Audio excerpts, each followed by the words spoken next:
नमस्कार। बोध यानी आत्मज्ञान, यह मनुष्य की वह अवस्था है जब अपने सच्चे स्वरूप को जान जाता है। जब मनुष्य माया के वशीभूत रहता है तो उसे अपने सच्चे स्वरूप का पता नहीं चलता है।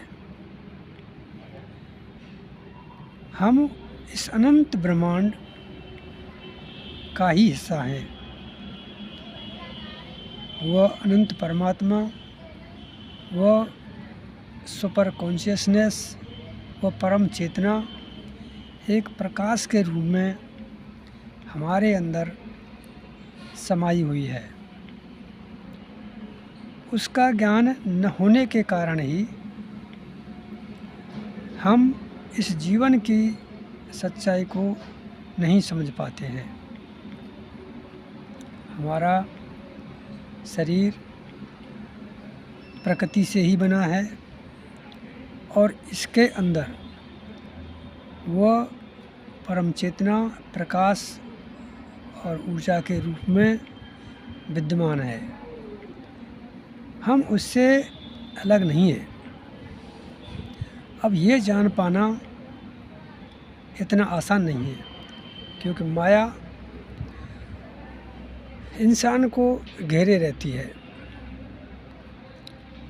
इंसान का मन व अहंकार उसे माया से बाहर नहीं निकलने देता, वो फंसा के रखता है। लेकिन जब इंसान को ज्ञान उपलब्ध हो जाता है तो संसार के अनेक प्रकार के बंधनों से वो मुक्त हो जाता है। लेकिन अब ये इतना आसान तो नहीं। हम जब अपने आप को पूर्ण रूप से प्रकृति के लिए समर्पित कर देते हैं और एक ध्यान की क्रिया में, गहरे ध्यान की क्रिया में जब हम जाते हैं, और गहरे ध्यान की क्रिया इतनी आसान नहीं है। विचारों से मुक्त होना आसान नहीं। ये मन बड़ा चंचल है, विचारों से भरा रहता है, और जब तक मन के अंदर चलने वाले विचार समाप्त नहीं होंगे, हम उस परम चेतना का आभास नहीं कर पाएंगे। अब ये कैसे संभव है? ध्यान के समय अगर हम अपने विचारों को देखें और अपने अंदर चलने वाली सांस पर ध्यान लगाएं, तो विचारों से कुछ मुक्ति हो सकती है। और जब तक विचारों से मुक्ति नहीं, तब तक उस परम अनंत चेतना के बारे में हमें कोई आभास नहीं होता कि वो हमारे अंदर मौजूद भी है। अब विचारों से मुक्ति पाना बड़ा मुश्किल है।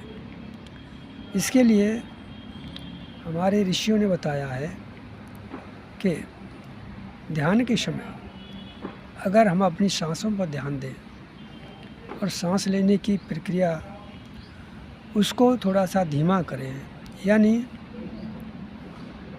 जैसे मानते हैं कि बताया जाता है कि मनुष्य 1 मिनट में 15 से 16 सांस लेता है। इसका मतलब हुआ कि हर 4 सेकंड में हम सांस लेते हैं।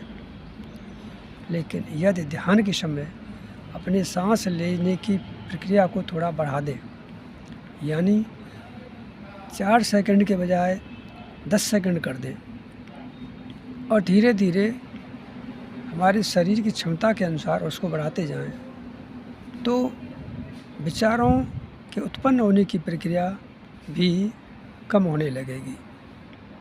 जब विचारों की प्रक्रिया ध्यान में कम हो जाती है, तो फिर हम अपने जो सच्चे स्वरूप को पहचानने में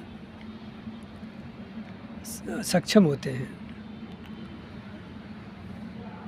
हमारी परम चेतना हमारे अंदर, हमारे अवचेतन मन के अंदर भी विचार उत्पन्न करती है, लेकिन उन विचारों को हम नहीं समझ पाते, क्योंकि मन के अंदर चलने वाले जो विचार हैं वो उनको दबाए रखते हैं। तो ध्यान की गहराइयों में जा कर के मन के विचारों को रोका जाए तो परम चेतना, उस सुपर कॉन्शियसनेस से आने वाले हमारे अंदर विचार, उनको हम समझ सकते हैं और धीरे धीरे हम अपने आत्मबोध को प्राप्त कर सकते हैं। धन्यवाद।